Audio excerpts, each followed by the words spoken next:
Have you ever found yourself wondering about, the real backbone of a family's legacy? Not the big titles or the public fame, but what really defines them? Yeah.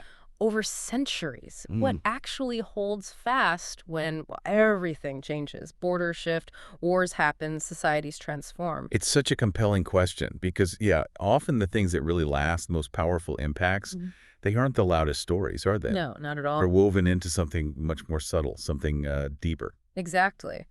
And that's precisely the kind of deep dive we're taking today. We're stepping into, well, a pretty remarkable 600-year history. 600 years, wow. Yeah, the Freiherren von Buchwitz, a European noble family mostly rooted in Silesia, which, is now part of Germany and Poland. Right. But this isn't really a story about pomp and circumstance. Our mission, if you like, is to unpack what the family itself called Haltum. Holton. It's a fascinating concept. It really is. Think of it as this sort of enduring, quiet line of conduct, a deep sense of responsibility, and just an extraordinary capacity for adaptation, especially when facing huge changes. So it's about understanding what truly endured through all that upheaval. Precisely. What were the core principles, the character traits that lasted across 6 centuries of, well, constantly shifting landscapes? Almost like their values acted as a compass, Yeah. right? Guiding them regardless of what the outside world was doing. That's a great way to put it, a compass. So let's kick things off right at the beginning, because while the Buchwitz name became so tied to Silesia, Uh-huh. their earliest known roots are actually further west, in Vogtland, a region in Germany. That's right. That's where we find the first whispers of the family. Their documented history in Silesia really starts later, early 16th century, Okay. specifically 1524.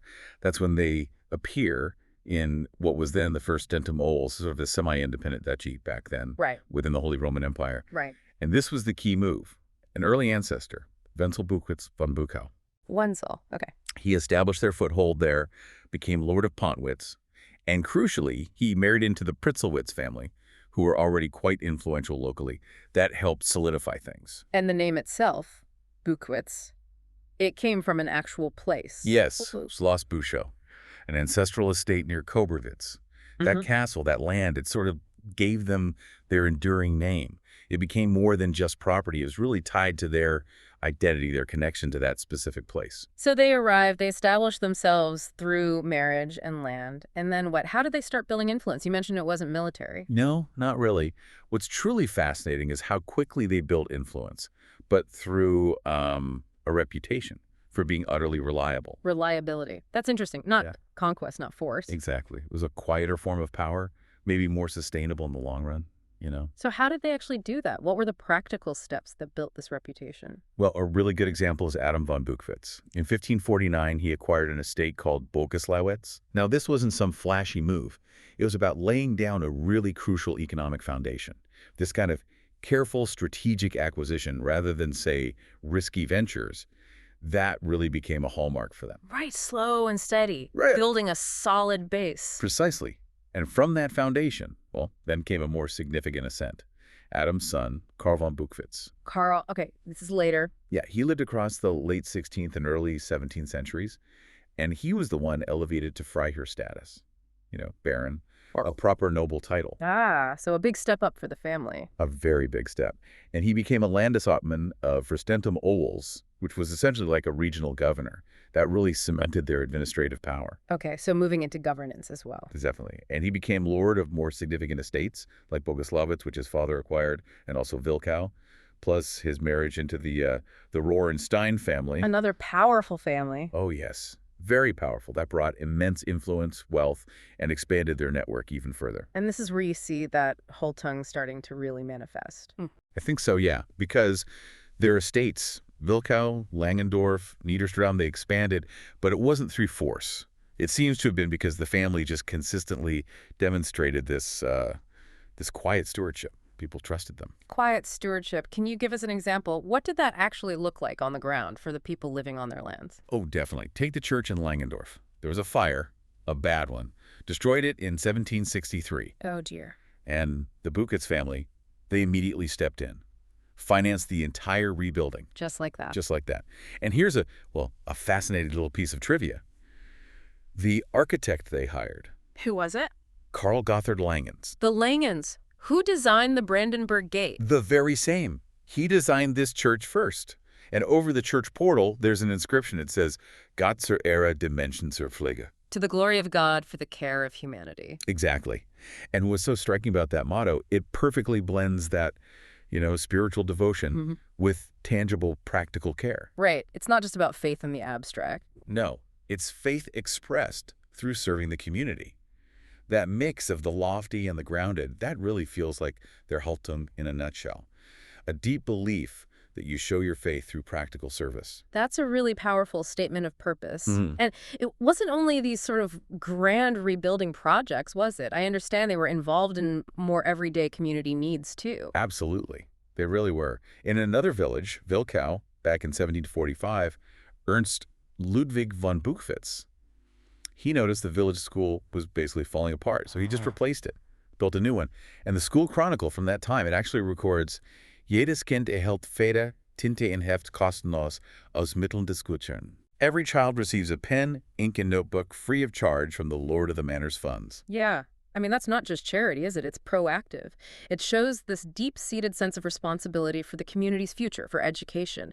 It's their Haltung made practical. So their influence really stemmed from this internal compass, this sense of responsibility. And it sounds like this extended beyond just their own lands through strategic alliances. Oh, definitely.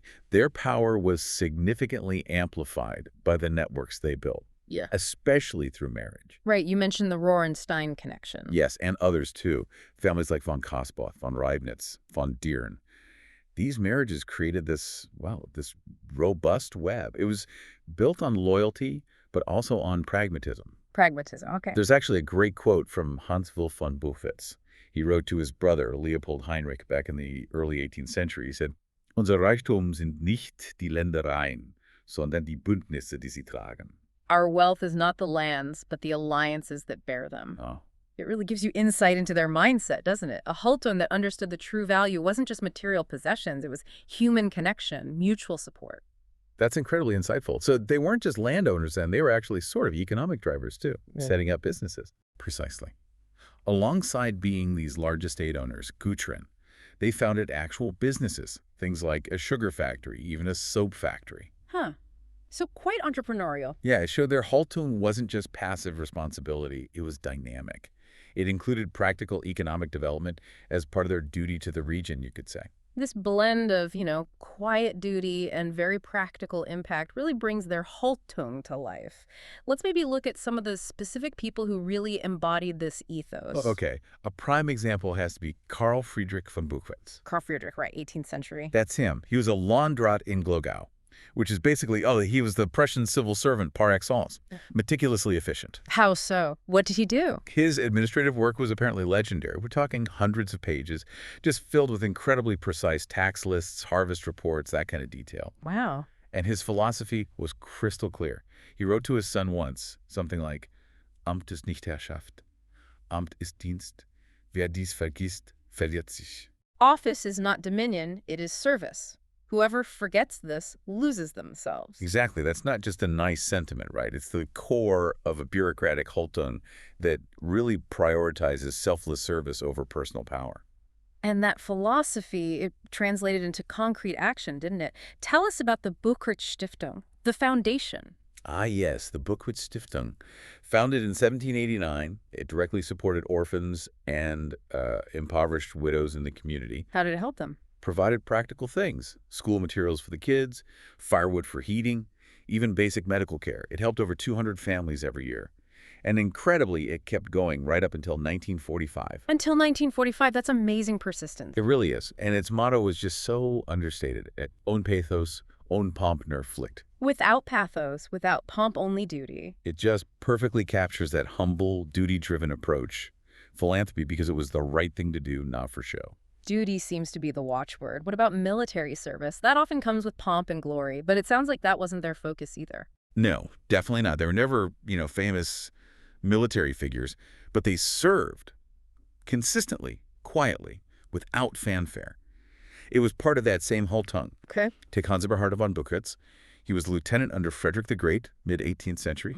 His diaries survive, and they're fascinating because they contain dozens and dozens of notes about, Grain shipments, arranging quarters for troops, dealing with sick soldiers. The real nuts and bolts of logistics. Not battle Not stories. a single victory cry, apparently. Just meticulous notes on provisions and administration. It powerfully illustrates their focus, functional loyalty, practical responsibility, even in war. It wasn't about personal glory. It was about making things work. And this sort of dedication to functional duty, it seems like that carried on through the generations, even into more modern times. Absolutely. You see it later with figures like General Major Wilhelm von Buchwitz in the 19th century. Hmm. And then Werner von Buchwitz, he lived well into the 20th century, died in 78. He was actually a lawyer, but also served as General Major, even won the Iron Cross. Right. And Hans von Buchwitz, a captain who tragically died in a plane crash during World War II. Their military careers, time and again, they just underscore this lineage driven by, well, obligation and service rather than personal ambition or chasing fame. So responsibility, duty, clearly core pillars. What about intellectual life? Did curiosity, scholarship play a part in shaping their Haltung? Oh, it definitely did. It wasn't just about administration and duty. You had figures like Hans Ernst von Buchwitz and Buchau, and another Hans Ernst von Buchwitz. These are late 17th, early 18th century guys. Okay. And they were genuine polymaths, jurists, theologians, scholars. They built up an extensive library at one of their estates, Schloss Niederstradam, over 5,000 volumes, which was a really significant collection for that time. 5,000 books back then. Yeah, that's serious. It really is. And they seem to have this guiding principle, something like, Das Recht ist die Form, die das Leben braucht, die Wahrheit ist der Gehalt, den es sucht. Law is the form that life needs, truth is the content it seeks. That's quite profound. Isn't it? It reveals a Haltum that really valued knowledge, understanding the structure of law, the pursuit of truth as foundational for a well-ordered life. Not just, for showing off how educated you were. That intellectual grounding, it really adds another layer to understanding their administrative work and their sense of duty. Now, society changes, right? Especially with the rise of cities in the 19th century. How did their Haltung, rooted in these estates, adapt to that? That's a really fascinating turning point. It comes with Friedrich Wilhelm von Buchwitz. He was a Prussian court chamberlain in the 19th century. And around 1850, he made a significant shift. He moved the family's main center of gravity, so to speak, from Silesia to Berlin. To the cities, so a major change in environment. Rural estates giving way to, what, urban townhouses? Exactly. Townhouses complete with their own libraries and winter gardens, mind you. So a different setting. But did their core identity change? Did the Haltung survive the move? This is where their adaptability, guided by that Haltung, really shines. Because reports suggest the family's core values remained remarkably consistent, even in Berlin. There's a description of them being distant to fashion, clear in decisions, loyal to measure and education. Interesting. So they integrated without compromising. It seems so.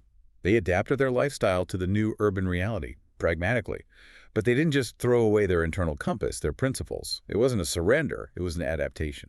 And this adaptation, it wasn't just about physical spaces, was it? It extended into cultural circles, too. There's a particularly remarkable story about one of the Buchwitz women.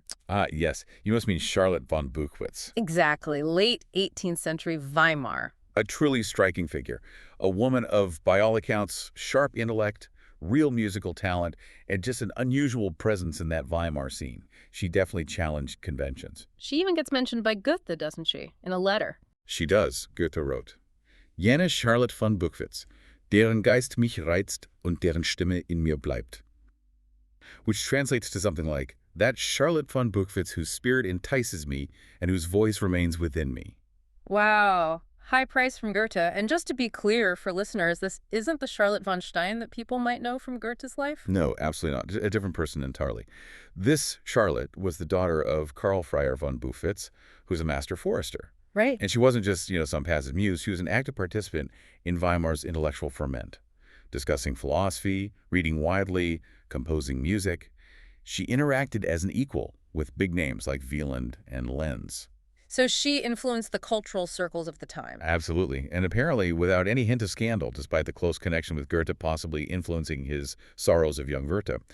Her enduring legacy within the family was summed up perfectly. Sie war Stimme, nicht Echo. She was voice, not echo. I love that. It really speaks to this strand within the family, doesn't it? Strong, intellectually independent women whose own Haltung, allowed them to be impactful, even without holding traditional titles or roles. That's a powerful testament, and it points to a broader cultural patronage, perhaps, supporting arts, music, literature, enriching their heritage in yet another dimension. It seems so. All these threads, the quiet duty, the deep responsibility, the intellectual curiosity, the cultural engagement, they're all sort of symbolically woven together in another enduring family symbol. Which is? Their wappen, their coat of arms. Ah, okay. So more than just a decorative shield, what does it tell us about their Haltung? Well, the wappen itself is interesting. It's a split shield, black and gold on one side, blue and silver on the other, which you could interpret as symbolizing that blend they had tradition and pragmatism. Okay, makes sense. And the crest on top, the helm's here, it's a crowned griffin. That's a direct nod to their deep Silesian roots. It's like a visual stamp of their core identity. Did it change much over time? There were minor regional variations, actually. Like a black griffin was common in Austrian Silesia, while a horned griffin appeared more in Prussian Silesia. But the basic pattern, remarkably consistent over centuries, which again speaks to that foundational identity that just endured despite minor artistic shifts. So it sounds like the wappen was less about showing off and more about an internal reminder. I think that's exactly right. You see it used, yes, but on things like seals, engraved subtly on family silver, maybe in bookbindings. It wasn't plastered everywhere for ostentatious display. It functioned more as this quiet, constant sign of who they were, a reminder of those core principles. Responsibility, modesty, loyalty to a certain style, certain measure. It was like a visual shorthand for their whole tongue, keeping them on course. This idea of an enduring identity, this Haltung, it must have faced its absolute toughest test in the 20th century. Before that, though, there was this formal unification. Yes. Back in 1720, the Buchwitz and Buchau lines formally unified. It was perhaps more symbolic than practical, reflecting a spiritual unity.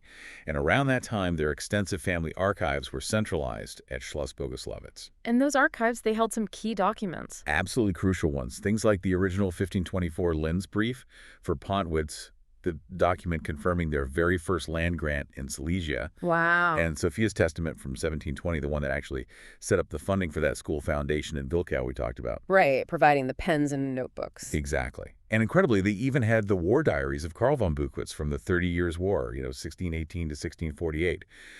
And just like Hans Eberhard later, Karl's diaries focused almost entirely on logistics, supplies, movements, not battles. Another powerful glimpse into that functional, duty-focused mindset even centuries earlier. But then came the mid-20th century and just immense loss. Unimaginable loss. Yeah. Yes. The world wars took a heavy toll, claiming many family members. And then, perhaps even more profoundly, came the loss of their ancestral homeland, their possessions in Silesia. Right. 1945, expropriation of the estates due to land reform. Yes.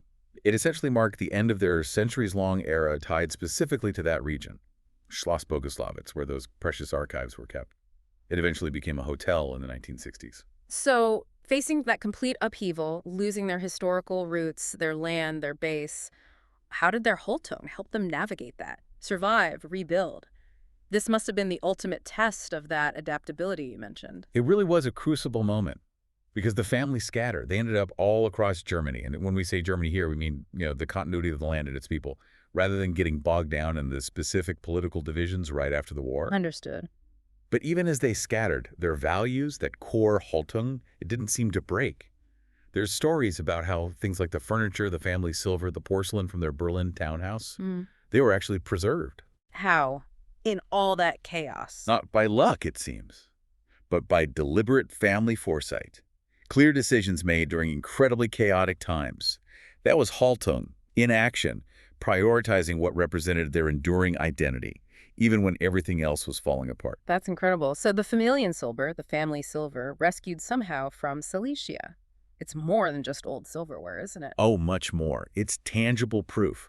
A material testimony to their continuity, to the craftsmanship they valued, and just their sheer ability to preserve core values, even when their entire world was crumbling around them. And they didn't just start from scratch in their new lives. No, and that's key. They adapted to the new realities, but they did it from a position of, existing skills, that ingrained sense of duty, and those deep-rooted values we've been talking about, and that old mit allem Gesinde attitude. What does that mean exactly? It's like, with all the dependence or responsibility for everyone in your charge, including employees, That sense of accountability, it reportedly persisted wherever possible, even after losing the estates. Yeah. It demonstrated this unbroken line of conduct, this sense of responsibility, no matter the external circumstances. And the family line itself continued, a testament to that enduring Haltung. Yes, it did. The last known representatives we have records for are Richard Gerhard Buchwitz, who was born in Berlin back in 1925 and passed away relatively recently in 2013, Okay. and Ralph Lothar Buchwitz, born later, 1961, in Munich. The line continues.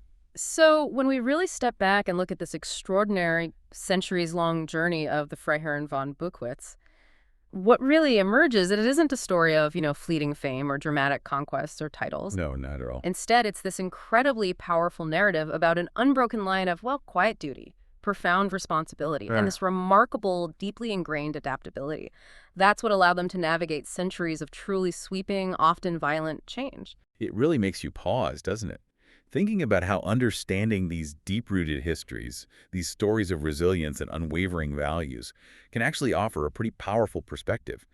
Maybe even a foundational one for facing our own modern challenges, the rapid shifts we see today. Yeah. Perhaps the most significant legacies, the ones that truly shape things, are often the quietest ones, the ones you don't immediately see.